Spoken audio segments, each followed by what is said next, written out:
É Jesus que está a dizer as palavras que nós vamos ouvir. Todo aquele, pois, que ouve estas minhas palavras e as pratica, será comparado a um homem prudente que edificou a sua casa sobre a rocha. E caiu a chuva, transbordaram os rios, sopraram os ventos e deram com ímpeto contra aquela casa, que não caiu, porque fora edificada sobre a rocha. E todo aquele que ouve estas minhas palavras e não as pratica, será comparado a um homem insensato, que edificou a sua casa sobre a areia. Caiu a chuva, transbordaram os rios, sopraram os ventos e deram com ímpeto contra aquela casa. E ela desabou, sendo grande a sua ruína. Vamos ainda ter um tempo de oração para pedir a Deus, através do seu Espírito Santo, que Ele faça aquilo que só Ele pode fazer. Vamos orar.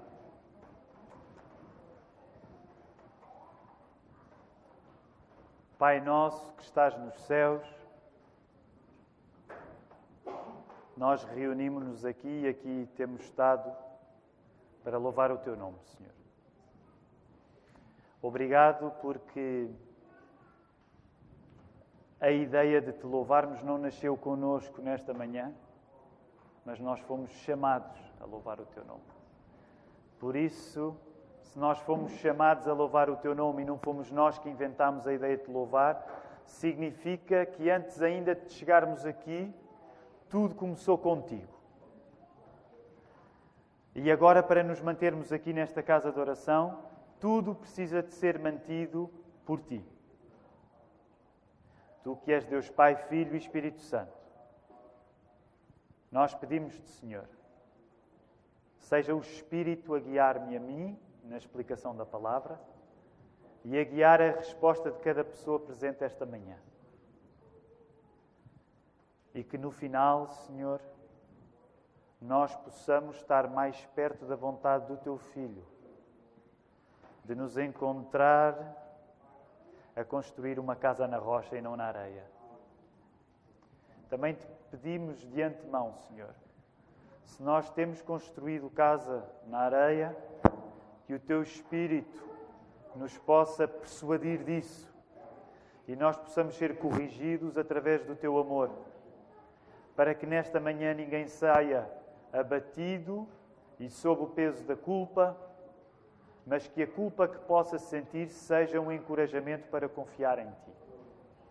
É isso que nós Te pedimos em nome de Jesus Cristo. Amém.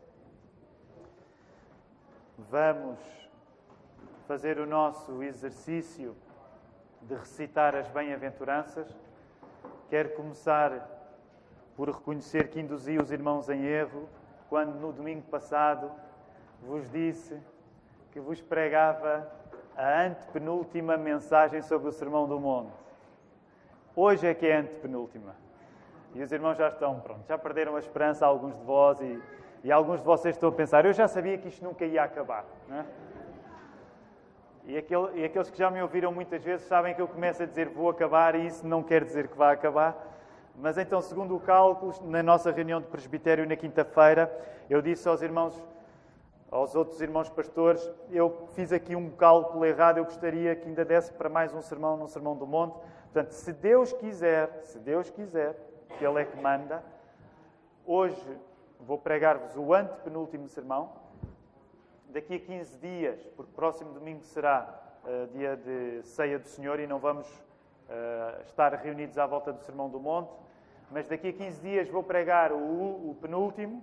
E, se Deus quiser, então, no terceiro domingo de junho, que eu creio que é 16 de junho, certo?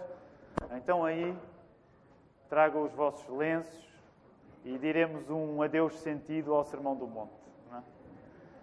Mas, por isso, não será hoje a penúltima, mas a antepenúltima vez que nós vamos recitar as bem-aventuranças. Portanto, vamos aí ao início do capítulo 5, nos primeiros 12 versos, é o arranque do Sermão do Monte, e temos encorajado uns aos outros, memorizando este texto, para que ele possa ficar no nosso coração, para que ele possa ficar debaixo da nossa pele. E é óbvio que a vontade é que mesmo depois de terminar a pregação do Sermão do Monte, nós possamos continuar a guardar estas bem-aventuranças no nosso coração. Vamos recitá-las. Vendo Jesus as multidões, subiu ao monte e, como se assentasse, aproximaram-se os seus discípulos. Ele passou a ensiná-los, dizendo: Bem-aventurados os humildes de espírito, porque deles é o reino dos céus. Bem-aventurados os que choram, porque serão consolados. Bem-aventurados os mansos, porque herdarão a terra. Bem-aventurados os que têm fome e sede de justiça, porque serão fartos. Bem-aventurados os misericordiosos, porque alcançarão misericórdia. Bem-aventurados os limpos de coração, porque verão a Deus. Bem-aventurados os pacificadores, porque serão chamados filhos de Deus. Bem-aventurados os perseguidos por causa da justiça, porque deles é o reino dos céus. Bem-aventurados sois, quando por minha causa vos injuriarem e vos perseguirem, e mentindo disserem todo o mal contra vós. Regozijai-vos e exultai, porque é grande o vosso galardão nos céus, pois assim perseguiram aos profetas que viveram antes de vós. Muito bem, vamos regressar então agora ao capítulo 7, ao texto que nós lemos, verso 24, verso 25, 26 e 27. E hoje tratamos da quarta e última vez que Jesus, para terminar o seu Sermão do Monte, distingue entre pessoas que o seguem a sério de pessoas que parece que o seguem. A primeira vez que Jesus fez isto foi entre o verso 13 e o 14, veja lá, quando Jesus separou as pessoas que entram pelo caminho estreito, a porta estreita, das outras que entram pela porta larga. A segunda vez que Jesus distinguiu as pessoas que realmente o seguem das pessoas que parece que o seguem, foi nos versos seguintes, entre o verso 15 e o verso 20, confirme lá, quando Jesus separou entre as ovelhas verdadeiras e os falsos profetas, que se fazem passar por ovelhas, mas são lobos roubadores. A terceira vez que Jesus separou entre aqueles que realmente o seguem daqueles que não o seguem, foi no texto que vimos a semana passada, entre o verso 21 e o verso 23, voltem a olhar para lá, quando Jesus separou aqueles que em nome de Cristo falam, aqueles que em nome de Cristo fazem coisas como expulsar demónios e fazer milagres, mas que na realidade não lhe pertencem. E a quarta e última vez que Jesus, que está a terminar o seu Sermão do Monte, usa esta imagem de dizer que é preciso saber distinguir aqueles que são a sério daqueles que não são, é o texto que acabámos de ler hoje. Quando Jesus distingue entre as pessoas que o seguem e que constroem a casa na rocha, das pessoas que parece que o seguem e que constroem a casa na areia. Nós temos assinalado nas últimas mensagens acerca do Sermão do Monte que assim que entramos no capítulo 7, volta a ir aí ao primeiro verso do capítulo 7, que no início do capítulo 7, o terceiro capítulo do Sermão do Monte no Evangelho de Mateus, entrou o tema do juízo, do julgar. E é curioso, porque o tema entrou sobre a forma de não julgueis para que não sejais julgados. Porque com o critério com que julgardes, sereis julgados, e com a medida com que tiverdes medido, vos medirão também. E se à primeira vista parece que Jesus está a dizer vocês não devem julgar, à medida que nós continuamos a ler o terceiro e último capítulo do Sermão do Monte, ganhamos a convicção de que devemos julgar e bem. Isto significa que Jesus se contradisse. Esta era boa, contradição. Significa que Jesus se contradisse no início do Sermão do Monte? Não. Significa que Jesus dá muita importância à maneira como nós usamos o nosso juízo, o nosso discernimento, e que o início do uso certo do nosso discernimento, é tu não julgares os outros antes de julgares a ti próprio. E nesse sentido, Jesus estava a dizer, não julgues os outros. Tira primeiro a trave do teu olho e então verás claramente para tirar o argueiro do olho do teu irmão.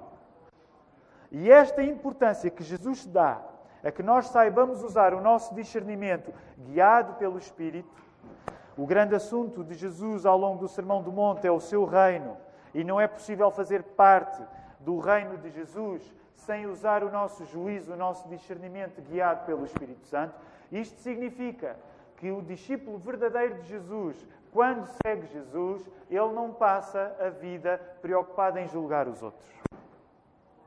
Ele preocupa-se, em primeiro lugar, a julgar-se a si próprio. E só em função de começar por julgar-se a si próprio, é que ele parte para poder ajudar os outros. Eu espero que no final do estudo deste Sermão do Monte, nunca mais ninguém da nossa igreja seja enganado pela interpretação incorreta e bastante popular do não julgueis para que não sejais julgados. Permitam-me ter esta expectativa. Eu espero que depois destes meses a tratar deste assunto, que mais ninguém vos engane com aquela ideia, os cristãos não podem julgar. E vocês digam, calma lá, tu não percebeste, tu não leste o sermão todo. Vocês possam dizer, Jesus quer que nós sejamos pessoas que julgam como Ele julga, com misericórdia. E que por causa disso olham primeira e especializadamente para si próprios, para depois poderem ser ajuda para os outros. Porque é assim que as partes do Sermão do Monte se encaixam num todo, onde podemos chegar à parte final em que Jesus está a aplicar o Sermão do Monte, valorizando 4 vezes a necessidade de nós sabermos distinguir um discípulo verdadeiro de um discípulo que não é um discípulo verdadeiro. E isto nem sequer significa uma contradição com a parábola do trigo e do joio. Lembram-se dessa parábola? Nem significa uma contradição, porque sabemos que de um modo perfeito, de um modo total, apenas no dia do juízo nós saberemos distinguir aqueles que totalmente são daqueles que não são. Porque também foi isso que Jesus nos teve a dizer no texto que vimos a semana passada. Porque se os falsos profetas eram pessoas que queriam enganar os outros, fazendo-se passar por pessoas que não eram, nesse sentido eram hipócritas, no domingo passado vimos que o pior engano não é o engano que eu quero fazer ao Marco, por exemplo. O pior engano é o engano que acontece no nosso coração quando nós julgamos que somos uma coisa que realmente não somos. E só para atacar, permitam-me dizer assim, atacar o sermão de hoje, permitam-me só dizer uma coisa ainda acerca da semana passada. Até porque gerou conversas interessantes até lá em nossa casa. A função de um pregador, ouvi esta frase do pastor Judy Clay Judy Clay Santos, ele é pastor na Igreja Batista do Jardim Botânico, no Rio de Janeiro. Eu ouvi esta frase dele, não é inventada por ele, é de outra pessoa, mas ele dizia, cabe ao pregador agitar os tranquilos e tranquilizar os agitados. E eu sei que, não sendo eu quem manda na pregação, muitas vezes um sermão como o domingo passado pode agitar a nossa consciência de modos que até acontece ouvirmos algumas perguntas de pessoas a dizer, será que eu sou verdadeiramente um crente? E eu gostaria de não promover a intranquilidade de ninguém, mas deixa-me dizer-te, já de antemão, mesmo em relação ao texto de hoje. Partilhávamos isto na quinta-feira uns com os outros. O Espírito Santo não é incompetente ao ponto de, se Ele habita em ti, não te dar a certeza de que Ele habita em ti.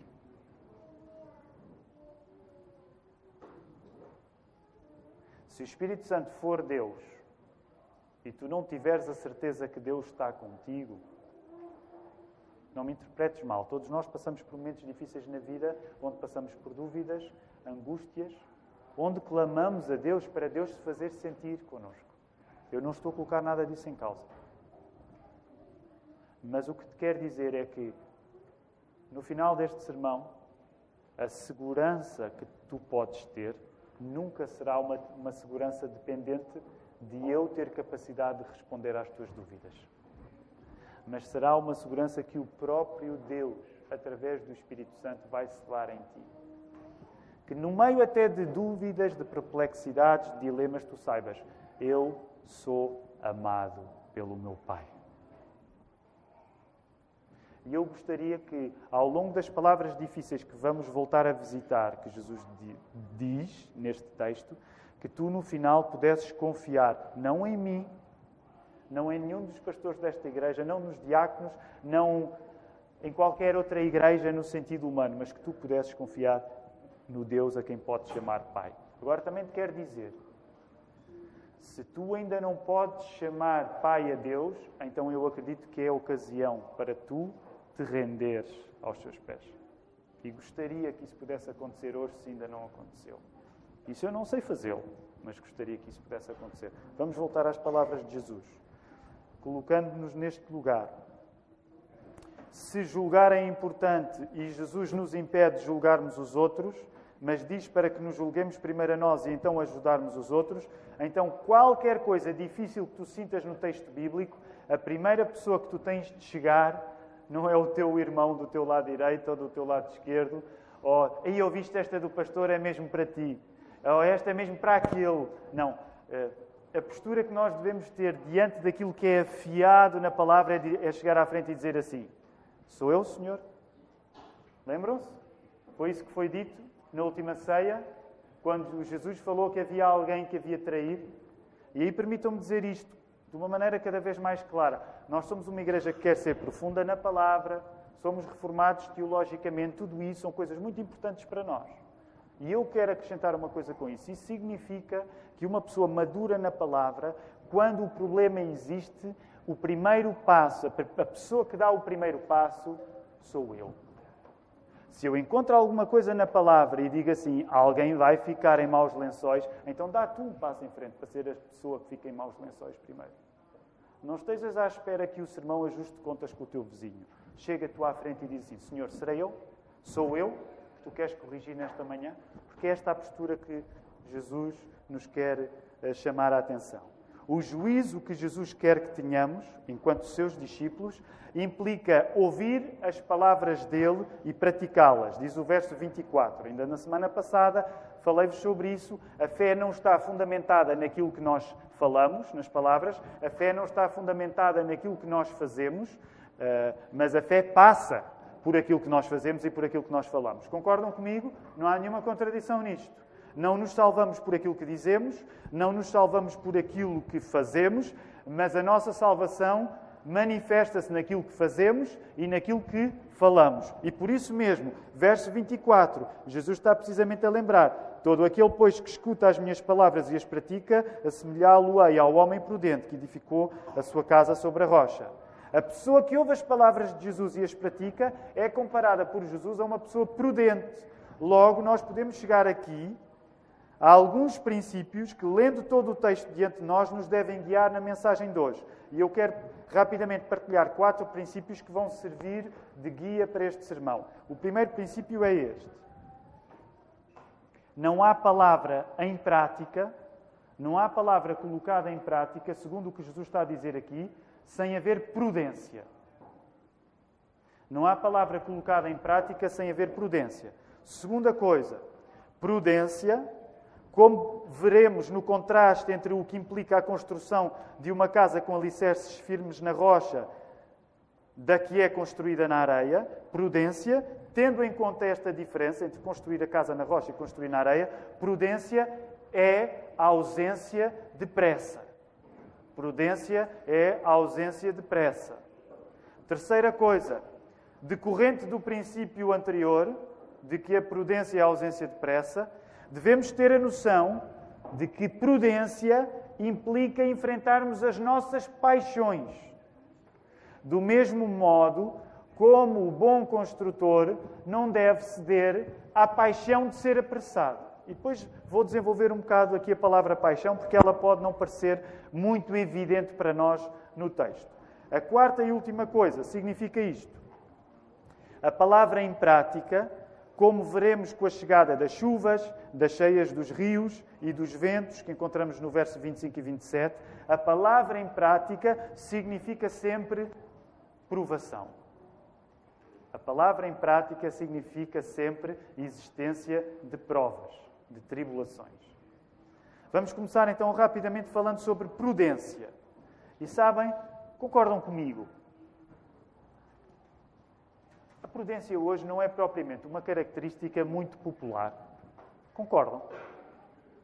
Sejam generalistas, não estejam agora a detalhar. Acham que a prudência é uma característica popular? Por exemplo, um exemplo bem tonto, que são os primeiros que me ocorrem sempre. Vocês já ouviram alguém a apaixonar-se e a dizer a vocês são amigos desta pessoa que se apaixonou, estou apaixonado por um homem tão prudente. A prudência nele é uma coisa que me deixa... Bem, é melhor eu não começar a dar... Ou o contrário, né? Um homem... encontrei a mulher da minha vida, ela é de uma prudência. E o amigo... Onde é que encontraste essa? Eu quero encontrar uma igual. Eu nunca vi isto acontecer, ok? Geralmente a prudência não é uma coisa que nos seduza. Não é uma característica... Não estou a dizer que nós não gostamos de pessoas prudentes, mas de certo modo, comparando hoje o espírito dos tempos, a prudência não é necessariamente uma característica muito elogiada. E eu acho que se estamos ao encontro da palavra de Jesus nesta manhã, nós devemos reconhecer uma primeira coisa, que é: Senhor, eu reconheço que no geral eu não tenho muito capital de atração pela prudência. E provavelmente o Teu Espírito Santo precisa de mexer em mim. Porque há características, às vezes, bem opostas à prudência que me atraem muito mais. E vou só dar um exemplo. E agora estou a falar de mim. Portanto, vocês não têm de se identificar comigo. Mas características como risco, hoje, são muito mais atraentes para muitos de nós. Ele foi e arriscou. Ele não teve medo. E, de repente, podemos criar uma dicotomia que não tem de existir entre prudência e risco. Eu não estou a dizer que o risco é o contrário da prudência, até porque nós, de certo modo, podemos conceder que arriscar também é parte de ter fé, mas quando nós falamos em características como a prudência, elas parecem demasiado enfadonhas para nós nos sentirmos atraídos por elas. E, no entanto, o que Jesus está a dizer no final do seu sermão é: vocês devem ser prudentes. E, se calhar, uma boa parte de nós diria logo: isto para final de sermão não é a coisa que seja mais convidativa para mim. A prudência. Sabem, quando nós vamos estudar algumas características daquele tempo e daquele espaço, era fácil tomar o leito arenoso como suficientemente firme para construir uma casa. Portanto, quando nós lemos esta ilustração de Jesus, não o tornemos necessariamente a construção da casa na areia como uma caricatura. Jesus não estava a falar de um tipo que chega à praia e começa a fazer na própria areia um sofazinho e a tentar... Não. O que estava em causa é a pessoa que, junto ao mar, num terreno que é ainda demasiado cheio de areia, que julga que vai dar para construir uma casa que aguente. Portanto, não caricaturem a pessoa que está a construir uma casa na areia como alguém que está a fazer construções na areia. Era alguém que bem intencionadamente julgava que, estando perto do mar, havendo ainda areia, já seria suficientemente firme para construir. Isto porquê? Porque ser prudente não é apenas o contrário de ser descuidado. Okay? Ser prudente não é apenas o contrário de ser descuidado. Ser prudente é agir em função de uma exigência. Exigência essa que é cumprir o propósito para o qual nós nos propomos, bem como enfrentar os obstáculos que eventualmente nasçam desse propósito. Portanto, ser prudente não é apenas o contrário de ser descuidado. É ter um objetivo e dizer assim: eu vou cumprir o objetivo estando disposto a lutar contra os obstáculos que se levantem. E esta não é a única ocasião em que Jesus fala acerca de prudência. E sabem, é um texto que eu gosto bastante. Um outro texto em que Jesus fala acerca de prudência, quando em Mateus 10:16 ele está a enviar um grupo alargado de discípulos para irem falar em nome dele. E Jesus diz uma coisa até um pouco... A primeira audição pode até parecer um pouco bizarra. Jesus diz assim: eis que vos envio como ovelhas para o meio de lobos. E é interessante, porque esta é uma linguagem que ele acabou de usar no Sermão do Monte. Sede, portanto, e olhem o que Jesus vai dizer, prudentes como as serpentes e simples como as pombas. que combinação estranha de animais, não é? Uma serpente com asas. Como é que se faz isto? Tendo em conta que, na maior parte das vezes, a serpente é, na Bíblia, um animal que significa o mal e não o bem, o que é que Jesus estava a dizer quando diz vocês têm de ser como as serpentes? Será que Jesus estava a dizer, olha, vocês têm de ser como as serpentes quando vão para o mundo como ele é e não para o mundo que vocês gostavam que fosse? Quando vão para a realidade nua e crua, será que Jesus estava a dizer, olha, mantenham um pouco de malícia como as serpentes? Mantenham um pouco de malícia. Sejam espertos. Ninguém vos engane. Eu creio que não era isto que Jesus estava a dizer. Eu creio que quando Jesus fala acerca de prudência, aquilo que ele está a recomendar, quer em relação à construção na casa na rocha, quer em relação aos seus discípulos, aqui em Mateus 10:16, quando se preparavam para pregar o Evangelho àqueles que não conheciam o Evangelho, eu creio que quando Jesus recomendava a prudência, não era no sentido de mantermos o mal em nós, assim, olha, mantém um bocadinho de mal em ti para saberes lidar com os maus. Não era no sentido de nós mantermos o mal em nós, mas era no sentido de nós estarmos realmente preparados para lidar com o mal. São coisas diferentes. Portanto, quando Jesus diz assim, olha, tu tens de ser simples como as pombas, mas tens de ser prudente ou até astuto como as serpentes, não é Jesus dizer-nos, mantém um pouco de malícia dentro de ti. Não é mantém o mal dentro de ti, mas é Jesus dizer-nos, prepara-te para lidar com o mal. De facto, não sejas ingênuo. Cristianismo não é ingenuidade. Lembrem-se que no domingo passado falei-vos não só do pecado da hipocrisia, sobre o qual preguei há 15 dias, mas no domingo passado falei-vos do pecado da credulidade, da ingenuidade. Há um modo de nós acreditarmos nas pessoas que é pecaminoso. Há um modo de nós vivermos a nossa vida achando que as pessoas não podem ser más, que é pecado.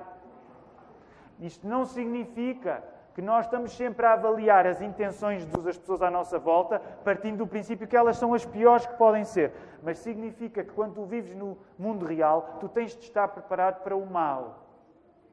Ok? E deixa-me caricaturar um pouco, até porque eu acho que ninguém corresponde a esta descrição que eu vou fazer.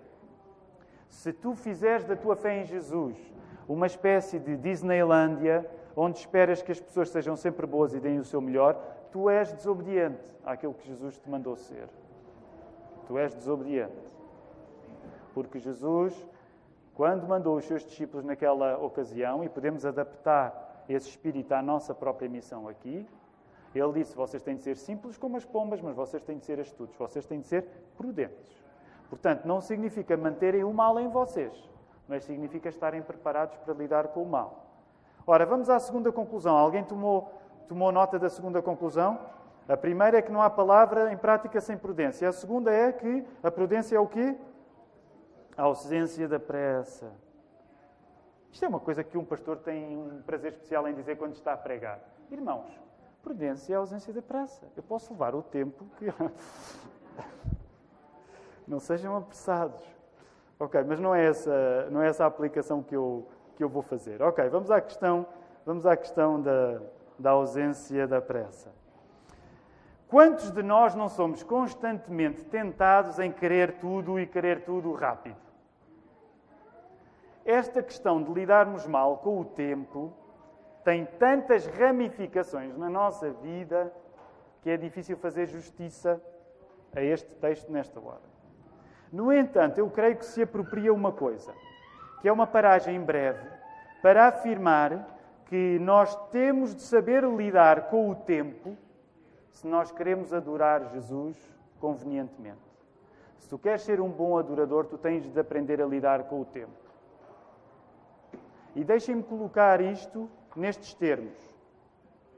Se tu queres apreciar o milagre da encarnação, que foi Jesus se ter feito carne, homem, como nós, se tu queres realmente amar isso, tu tens de ser uma pessoa com uma boa relação com o tempo. E o mais fácil é nós não sermos pessoas com uma boa relação com o tempo. Deixem-me colocar isto até em modo de provocação. Quanto pior tu lidas com o tempo, menos tu amas Jesus. Quanto pior tu lidas com o tempo, menos tu amas Jesus. E como sabem, tenho partilhado isto convosco noutras ocasiões, eu faço parte do grupo de pessoas cujo pecado da impaciência é demasiado tentador. E quero assumir isso. Uma das coisas que acredito que a palavra Jesus, palavra encarnada, revelada na palavra escrita, me tem vindo a dizer é: Tiago, o facto de tu seres tão apressado e impaciente significa que tu não amas Jesus como devias amar. E permitam-me exportar esta lição para outros corações nesta manhã. Se tu tens dificuldade em lidar com o tempo, tu tens de amar Jesus melhor. Isso é um sinal que tu não estás a amar Jesus corretamente. E apliquemos esta mesma necessidade de nós lidarmos corretamente com o tempo à maneira como nós somos discípulos. E deixem-me partilhar uma experiência própria. As experiências próprias dos pregadores têm vantagens e desvantagens. Permitam-me, sejam pacientes, só rapidamente. Vou contar uma história pessoal, não tem muito interesse, mas aqui há uns tempos eu escrevi uma coisa na internet e que gerou alguma conversa, e porque tinha feito um comentário acerca do cuidado que nós devemos ter com conversões. Cuidado com conversões. Porque mencionei na altura a facilidade com que hoje em dia, por exemplo, em Lisboa, ou numa capital, ou numa cidade grande, a facilidade com que pessoas passam de uma igreja para a outra e mudam às vezes teologia conforme a igreja onde estão. E na altura eu fiz um comentário a dizer que conversão a sério exige anos. E disse, porque lá está, a internet é mais dada a este tipo de linguagem provocadora, disse que o santo padroeiro do turismo religioso era Judas Iscariotes, não é? Porque passou 3 anos com Jesus sem que Jesus estivesse nele. Okay? E, portanto, Judas Iscariotes é o santo padroeiro de quem faz turismo religioso. Porque anda daqui para acolá e, no fundo, julga que passa tempo com Jesus, mas Jesus não está com ele. E depois, já sabem, na internet nós exageramos, e se calhar eu exagerei um pouco, se exagerei, perdoem, mas acrescentei disso, que ser igreja é ficar até ao fim. Ser igreja é ficar até ao fim. Pede carne, pede osso, pede a vida inteira. Menos do que isso, dizia eu, é agnosticismo sexy aos olhos da internet. Sexy era uma palavra que eu não diria num sermão, mas na internet dizia. É uma palavra chunga. Chunga também não é uma palavra que eu diria num sermão, mas acabei de dizer. Desculpem. Ok, voltem a esta história. Pouco tempo depois eu recebi um comentário mal-humorado e eu, no geral, não respondo, tento não responder a comentários mal-humorados. Só respondo a pessoas que dizem bem de mim, e as pessoas que dizem mal de mim, obviamente, não digo nada. Não lhes dou o prazer da minha resposta, mas veio logo um comentário mal-humorado a dizer: como é que o pastor pode dizer isso? Pelo que entendi, nem sequer era português, era um irmão do Brasil. Aí ele dizia: como é que o pastor pode dizer isso? Então o ladrão na cruz não se converteu logo? E claro que eu não respondi, mas aquilo, sabem como é que é? Nós às vezes ouvimos uma coisa na internet e aquilo mexe um bocado connosco e tal. E de facto eu pus-me a pensar naquilo. E eu concordo com aquele comentário que me foi feito, no sentido em que o ladrão na cruz converteu-se ou não se converteu? Converteu ou não converteu? Como é que nós sabemos disso? Vá rápido, para não levar muito tempo. Porque Jesus lhe disse que ainda hoje tu vais estar comigo no paraíso. Portanto, nós acreditamos que a conversão, neste sentido a justificação pela fé, acontece num momento e é para sempre ou não. Acreditamos nisso ou não? Certo. A conversão é para sempre e não se perde. Certo. Concordamos. Mas agora deixem-me fazer-vos uma pergunta. Isto é uma espécie de ajuste de contas com aquele senhor que fez um comentário comigo. Se calhar eu vou dizer-lhe agora, uns meses depois: olha, vá ouvir o sermão, que toda a gente tem nojo daquilo que você escreveu. Não, obviamente não vou dizer isso.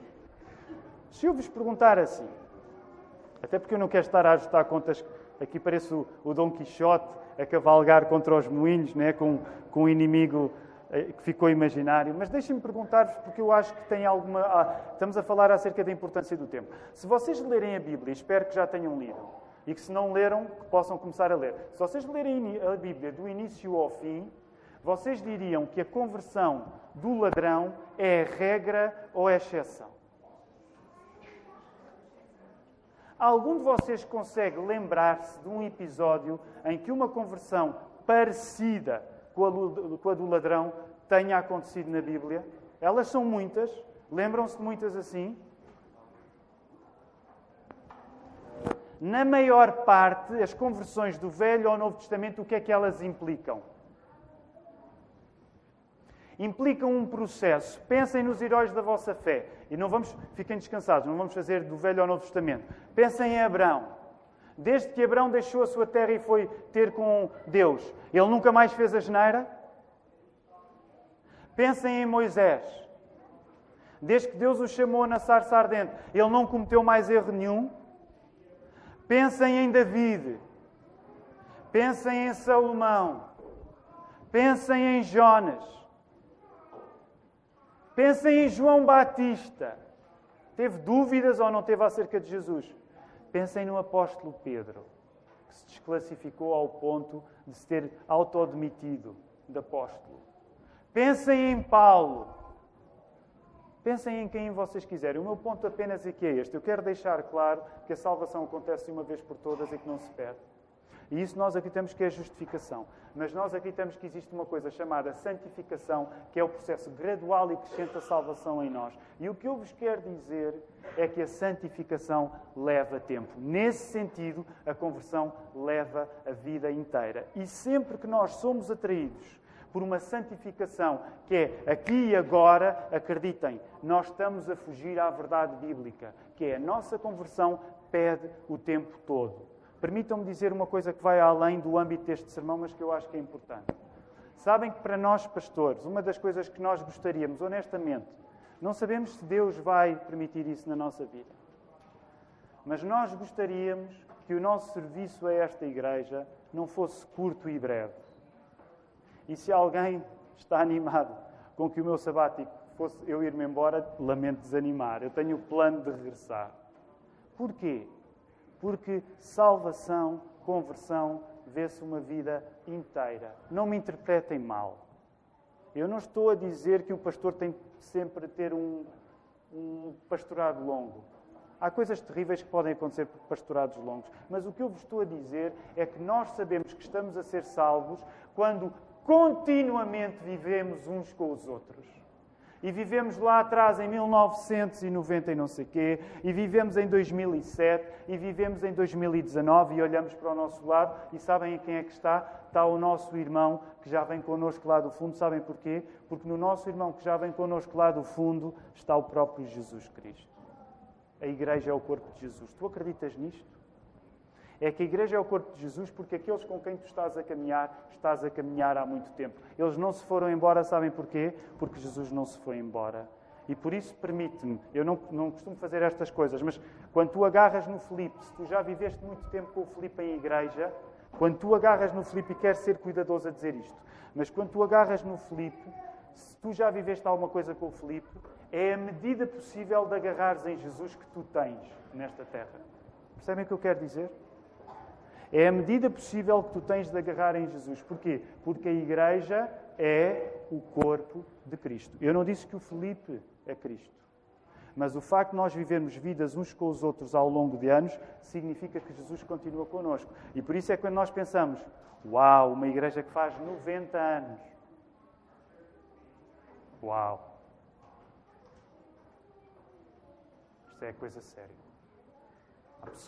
Há pessoas que vivem umas com as outras há décadas aqui e que podem saber que Jesus está com elas porque o seu irmão continua com elas também. A igreja é o lugar dos milagres porque é o corpo de Cristo. O facto de acreditarmos que somos justificados por Jesus no tempo e que exige um momento concreto que envolve uma salvação completa e imperdível, não significa que essa mudança espiritual não envolva um processo longo e demorado de santificação. Pessoas que aceitam o princípio da justificação e da santificação não têm como seguir atalhos. Os alicerces da nossa casa, da nossa vida, têm mesmo de estar firmes na rocha. E sabes como é que tu fazes uma casa firme na rocha? Com dedicação e com tempo. Custa, dói. Dói. Mas é assim que a casa fica na rocha. Vamos rapidamente para o terceiro ponto.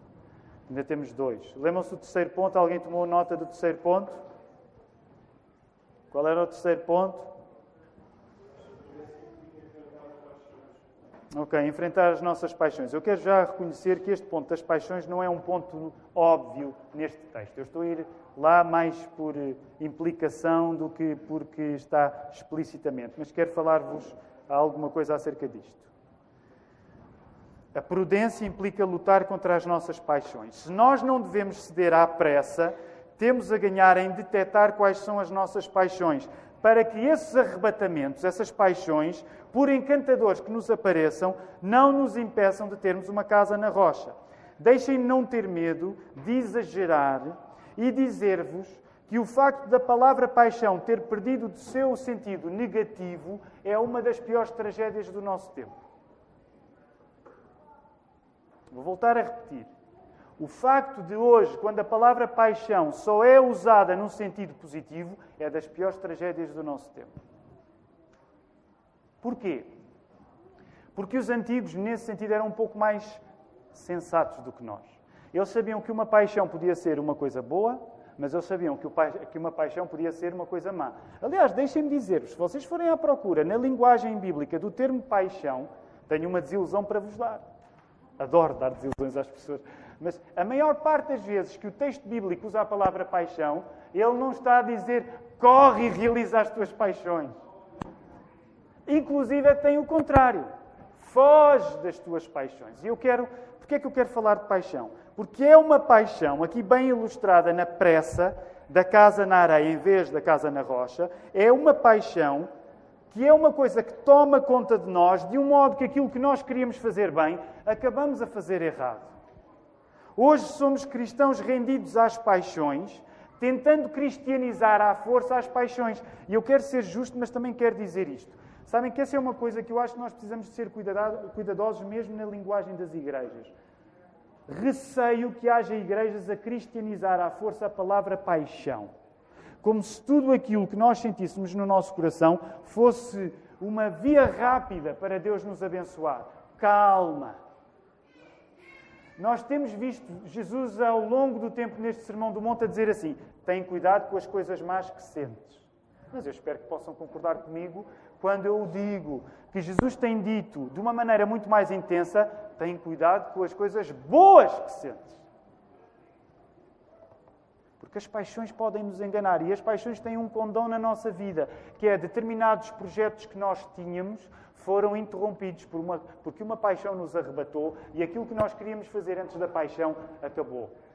E aí deixem-me dizer, esta parábola de Jesus, esta imagem de Jesus, aplica-se. Não partas do princípio que a pessoa que quer construir na casa da areia ia fazer construções na areia. Ela queria, mesmo a coisa boa, ter uma casa.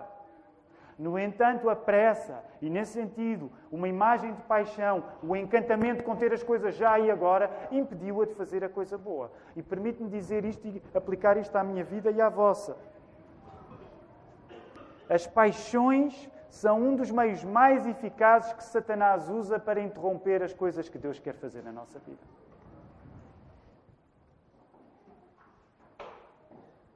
Afinal, muitos de nós se têm apaixonado por maneiras apressadas de construir a nossa casa, não chegando ao ponto de afirmar na rocha. Ser um cristão cheio de paixões é ser o insensato que constrói a casa na areia.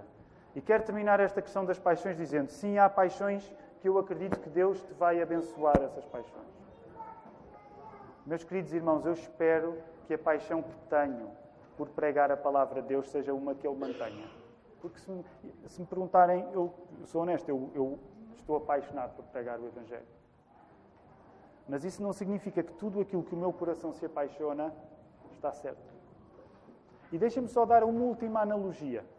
É bem básica esta. E já que estamos a falar em paixões, vamos unir àquele universo que vocês estão a pensar também, que é paixões a pessoas, não só a coisas. É uma sondagem que com quase 100% de eficácia. Se vocês, e acho que já usei esta figura noutras ocasiões, se vocês pensarem em todas as pessoas, partindo do princípio que se apaixonaram por mais do que uma pessoa ao longo da vossa vida, E agora não quero que os meus filhos se exprimam, porque eu não sou capaz de lidar com isso na vida dos meus filhos. Coitados. Mas é claro que eles nunca se apaixonaram por ninguém, porque são criaturas muito... E a Marta já me deu um olhar e eu vou calar-me agora. Pensem em pessoas que ao longo da vossa vida conquistaram a vossa paixão. Eu tenho quase 100% de garantia que há algumas delas que só de vocês se lembrarem, vocês têm vergonha.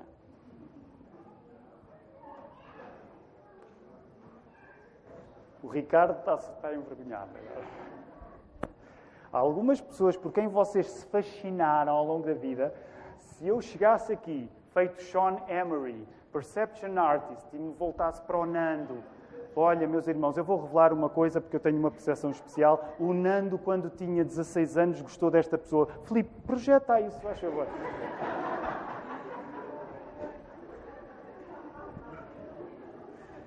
Das duas, uma, ou esta igreja triplicava, ou no domingo eu não tinha mais ninguém. Porquê? Porque é natural. O tempo, pensem, paixão e tempo.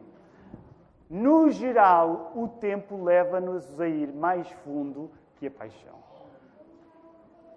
O tempo leva-nos a ir mais fundo que a paixão. Por isso mesmo, quando nós, distanciados no tempo, pensamos em algumas paixões, nós às vezes sentimos um calafrio. Último ponto. Qual era o último ponto? Lembram-se? Tem a ver com a chegada das chuvas, dos rios, dos ventos, com ímpeto. Qual é o último ponto?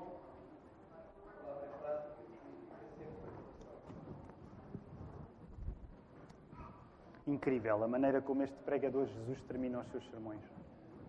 Já viram que Jesus termina o seu sermão a falar de desabamento e grande ruína? Meus irmãos, quando ouvirem pregadores que terminam sem uma palavra de encorajamento, Jesus foi um deles.